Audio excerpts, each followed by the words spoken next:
El conflicto de los siglos. El conflicto de los siglos, capítulo 3, una era de oscuridad espiritual.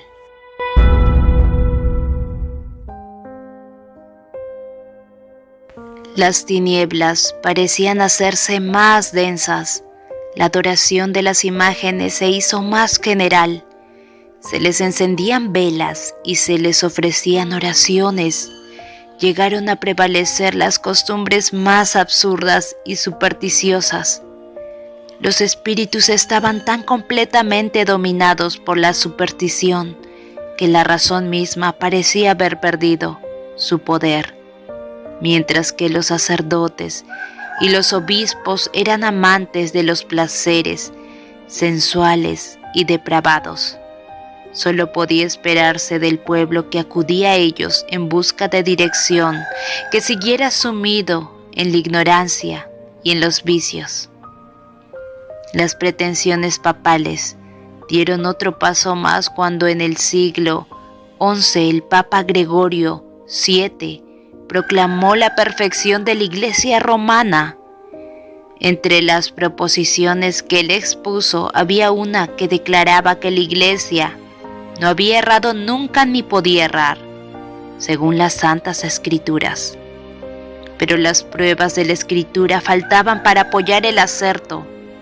El altanero pontífice reclamaba además para sí el derecho de deponer emperadores y declaraba que ninguna sentencia pronunciada por él podía ser revocada por hombre alguno, pero que él tenía la prerrogativa de revocar las decisiones de todos los demás. El modo en que trató al emperador alemán Enrique IV nos pinta a lo vivo el carácter tiránico de este abogado de la infalibilidad papal. Por haber intentado desobedecer la autoridad papal, dicho monarca fue excomulgado y destronado, horrorizado ante la deserción de sus propios príncipes que por orden papal fueron instigados a rebelarse contra él. Enrique no tuvo más remedio que hacer las paces con Roma.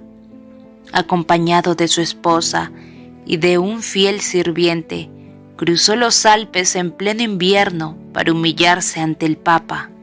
Habiendo llegado al castillo donde Gregorio se había retirado, fue conducido, despojado de sus guardas, a un patio exterior, y allí, en el crudo frío del invierno, con la cabeza descubierta, los pies descalzos y miserablemente vestido, esperó el permiso del Papa para llegar a su presencia.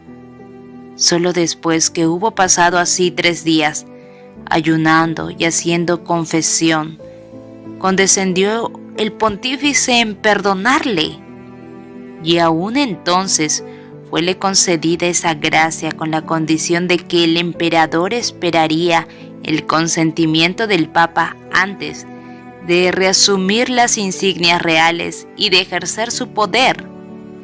Y Gregorio, evanecido con su triunfo, alardeaba de que era su deber abatir la soberbia de los reyes. ¿Qué contraste tan considerable hay entre el despótico orgullo de tan altivo pontífice y la mansedumbre y humildad de Cristo, quien se presenta a sí mismo como llamando a la puerta del corazón para ser admitido en él y traer perdón y paz, y enseñó a sus discípulos: el que quisiera entre vosotros ser el primero será vuestro siervo. Los siglos que se sucedieron presenciaron un constante aumento del error en las doctrinas amparadas por Roma. Aún antes del establecimiento del papado, las enseñanzas de los filósofos paganos habían recibido atención y ejercido influencia dentro de la Iglesia. Muchos de los que profesaban ser convertidos se aferraban aún a los dogmas de su filosofía pagana, y no solo seguían estudiándolos ellos mismos, sino que inducían a otros a que los estudiaran también a fin de extender su influencia entre los paganos. Así, se introdujeron graves errores en la fe cristiana. Uno de los principales errores fue la creencia en la inmortalidad natural del hombre y en su estado consciente después de la muerte. Esta doctrina fue la base sobre la cual Roma estableció la invocación de los santos y la adoración de la Virgen María. De la misma doctrina se derivó también la herejía del tormento eterno para los que mueren impenitentes, que muy pronto figuró en el credo papal. De este modo se preparó el camino para la introducción de otra invención del paganismo, a la que Roma llamó purgatorio, y de la que se valió para aterrorizar al pueblo crédulo y supersticioso. Con esta herejía, Roma afirmó la existencia de un lugar de tormento, en el que las almas de los que no han merecido eterna condenación han de ser castigadas por sus pecados y de donde, una vez limpiadas de impureza, son admitidas en el cielo. Roma necesitaba un engaño más para aprovecharse de los temores y de los vicios de sus adherentes. Fue esta la doctrina de las indulgencias. A todos los que tomaban parte en las guerras que emprendía el pontífice para extender su dominio temporal, castigar a sus enemigos o exterminar a los que se atreviesen a negar su supremacía espiritual, se concedía plena remisión de los pecados pasados, presentes y futuros, y la condonación de todas las penas y castigos merecidos. Se enseñó también al pueblo que por medio de pagos hechos a la Iglesia podía librarse uno del pecado y librar también a las almas de sus amigos difuntos que estaban confinadas en las llamas atormentadoras. Por estos medios llenaba Roma sus arcas y mantenía la magnificencia, el lujo y los vicios de los que pretendían ser representantes de aquel que no tuvo dónde recostar la cabeza. La institución bíblica de la Cena del Señor fue sustituida por el sacrificio idolátrico de la misa. Los sacerdotes papales aseveraban que con sus palabras podían convertir el pan y el vino en el cuerpo y sangre verdaderos de Cristo. Con blasfema presunción se arrogaban el poder de crear a Dios, creador de todo. Se les obligaba a los cristianos, so pena de muerte, a confesar su fe en esta horrible herejía que afrentaba al cielo. Muchísimos que se negaron a ello fueron entregados a las llamas. En el siglo XIII se estableció la más terrible de las maquinaciones del papado, la Inquisición. El príncipe de las tinieblas obró de acuerdo con los jefes de la jerarquía papal en sus concilios secretos. Satanás y sus ángeles gobernaron los pensamientos de los hombres perversos, mientras que invisible acampaba entre ellos un ángel de Dios que llevaba apunte de sus malvados decretos y escribía la historia de hechos muy horrorosos para ser presentados a la vista de los hombres. Babilonia la Grande fue embriagada de la sangre de los santos. Los cuerpos mutilados de millones de mártires clamaban a Dios venganza contra aquel poder apóstata. El papado había llegado a hacerse el déspota del mundo. Reyes y emperadores obedecían los decretos del pontífice romano. El destino de los hombres en este tiempo y para la eternidad parecía depender de su voluntad. Por centenares de años las doctrinas de Roma habían sido extensa e implícitamente recibidas, sus ritos cumplidos con reverencia y observadas sus fiestas por la generalidad. Su clero era colmado de honores y sostenido con liberalidad. Nunca desde entonces ha alcanzado Roma tan grande dignidad, magnificencia ni poder. Mas el apogeo del papado fue la medianoche del mundo. Las sagradas escrituras eran casi desconocidas no solo entre gentes, sino de los mismos sacerdotes.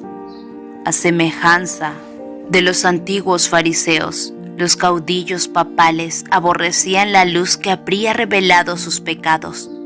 Rechazada la ley de Dios, modelo de justicia, ejercieron poderío sin límites y practicaron desenfrenadamente los vicios. Predominó el fraude, la avaricia y el libertinaje. Los hombres no retrocedieron ante ningún crimen que pudiese darles riquezas o posición. Los palacios de los papas y de los prelados eran teatro de los más viles excesos. Algunos de los pontífices reinantes fueron culpables de crímenes tan horrorosos que los gobernantes civiles tuvieron que procurar deponer a dichos dignatarios de la Iglesia como monstruos demasiado viles para ser tolerados. Durante cientos de años, Europa no progresó en las ciencias, ni en las artes, ni en la civilización. La cristiandad quedó moral e intelectualmente paralizada. La condición en que el mundo se encontraba bajo el poder romano resultaba ser el cumplimiento espantoso e impresionante de las palabras del profeta Oseas: mi pueblo está destruido por falta de conocimiento. Por cuanto tú has rechazado con desprecio el conocimiento de Dios, yo también te rechazaré. Puesto que te has olvidado de la ley de tu Dios, me olvidaré yo también de tus hijos.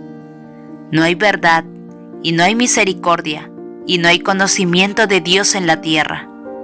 No hay más que perjurio y mala fe y homicidio y hurto y adulterio. Rompen por todo y un charco de sangre toca a otro. Tales fueron los resultados de haber desterrado la palabra de Dios.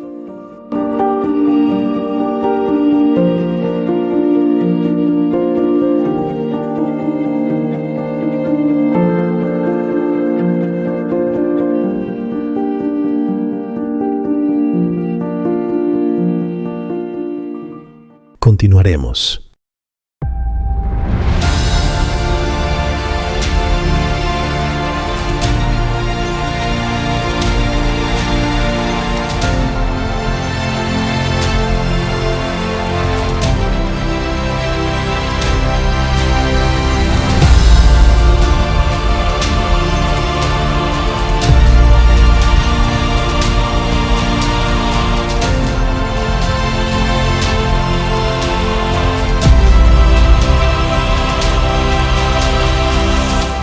El conflicto de los siglos.